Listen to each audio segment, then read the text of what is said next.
Now, Mr. Oke, is it possible, is it in any way possible for the opposition party to produce the Senate leader? It's almost practically impossible, it's almost practically impossible in the context of politics in Nigeria. Does it happen anywhere else? By concession, yes. It could happen. I mean, it's about leadership. But really, in all this, my worry is really that nobody is talking about the personality of the Obe leader. Nobody is talking about his background, his pedigree. Nobody is talking about his position on real national issues. If somebody is going to be the Senate president, what have you followed him? His debate, his position on national issues, on health, on education, on power, on infrastructure. Has it been consistent on this petroleum industry bill? Is it part of the no legislators on petroleum industry bill, or is it part of the oversight legislators?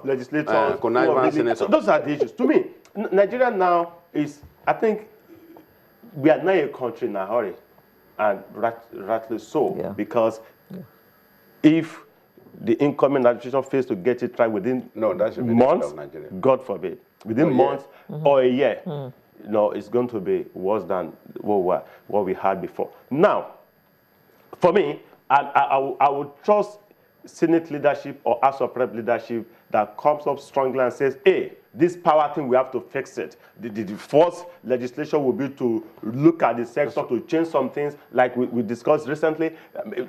Other countries, for instance, even Namibia, just go to Windhoek. In Namibia, there's a policy now that almost all the new buildings must have solar roofed panel.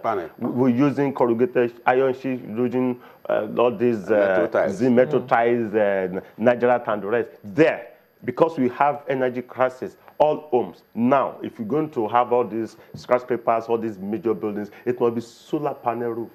At least that takes away, that frees the national grid of some energy. If you're taking 5 megawatts, now you generate like 2 in-house, then you free a few off for the people. So we need to know that this senator is strong on energy. This senator is strong on health. So what is the driving position of the incoming administration? Oh, this one is very strong on corruption. So it's going to be able to collaborate with Mr. President. There are no issues here. Nobody is talking about what should be what should be the standard, what would be the policy choice, the disposition. We're just talking about, oh, it should be Mr. A, Mr. B, Mr. A. What does it stand for? Consistently over the years, is it about something? What do I know him for? Those are the questions Nigerians are interested in, not the personality. Anybody, even gender issue. Nobody is talking about gender issue. Let's see, because some will believe, of course, myself too, that women could be very strong administrators. We had one in the judiciary. And I'm not aware of women that are strong. No, I mean, I would. The NNPC, the Minister of Finance, and all the mess we have today is the aviation. You are being very unfair. No. You are being very, very unfair. As we speak today, the women are the ones driving this economy. So if we are in a mess today, it's subjective. It's subjective. Okay. But what I'm saying is, these are the parameters. We need to introduce gender-based argument, sector-based issues. Yes. This man that we are putting forward, is his strong point? Is it about health? Is it about infrastructure? Is it about power? Those should be the issues. At least if you're voting somebody, or you're putting somebody in that sensitive office, that must be something that drives it. He must have something by way of idea that he wants to go there and achieve. Just beyond the perks. Yes, this is the situation. People are clamoring for this thing. What about issue of qualification? Now, you said something about some people who have, no, you were the one that said about people who have been redundant. They just sit back. I mean, 4 years, 8 years, 12 years. They're not. You see some of them sleeping. They don't say I use the word mute. No, that's what they should be, because they get sitting allowance. These are the ones. Let's just. let's just say that these are the ones that are still there, and then the rest of them are new. Are those the people you'd want to, since you said experience should play a major role, are those the people you'd want to hold those principal positions? You see, in every situation there is an exception.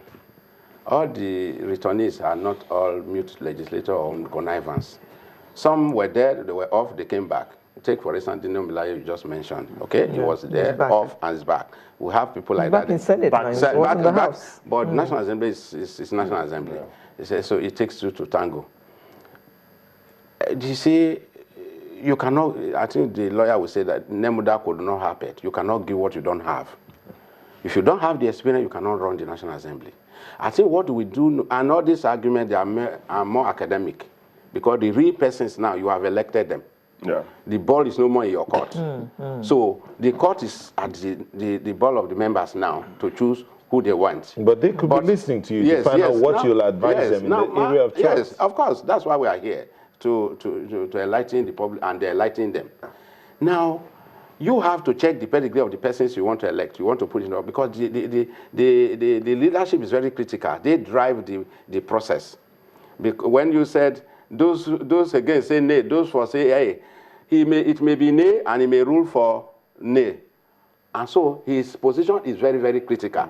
And it takes a lot of courage, and because of also pecuniary interest, you may not want to challenge him, because if you challenge him too much, you find yourself in committees you don't want. So that's another level. And so in making a choice, we must be our brother's keeper.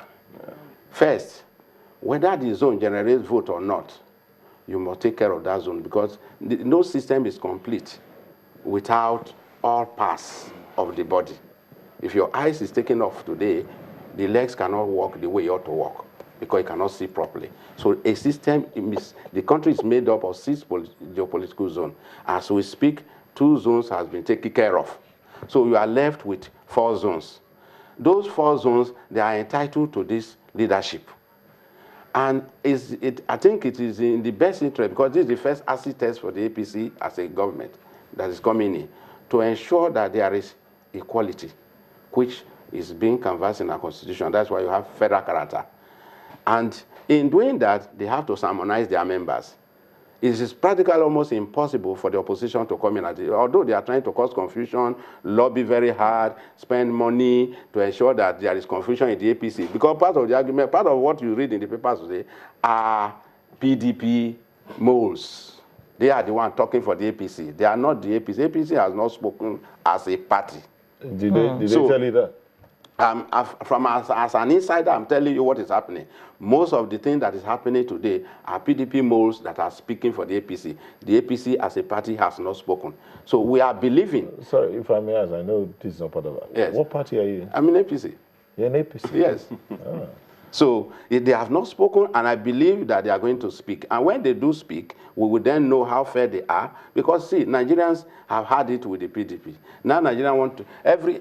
Everybody is critical now of whatever Buhari is going to do. People are critical about it because they have had it bad. They don't want a repeat. And so every step you take is being micromanaged. And that is why he has to be very, very critical in the choice of who leads the Senate, who leads the Speaker of the House. And they can only do it by talking to their members. And it is their member who then go out to go and sensitize other members. And like I said, the criteria should be different. It should be based on value for the people's money. Okay. And so to ensure that value, he mentioned a constituency project. There is nothing like constituency project for any legislators. It is a corrupt tendencies of the system. And it is the corrupt tendency that returns you to the house. Because if you don't lay the enough foundation of corruption, you cannot come back. For instance, how do you mean? Yes. I am telling you what I passed through. I am talking from experience. Because if you don't go and soil your hands with the executive, you can never come back to that assembly. And I believe what do you mean? You are voted there by your people from your state. Yes, those voters, they did it free before. Now they are no longer going to do it free. those voters, they need to be mobilized. If they ask you what is mobilization, they will tell you it's logistic. If you ask them what is logistic, of course you know what the rest is history.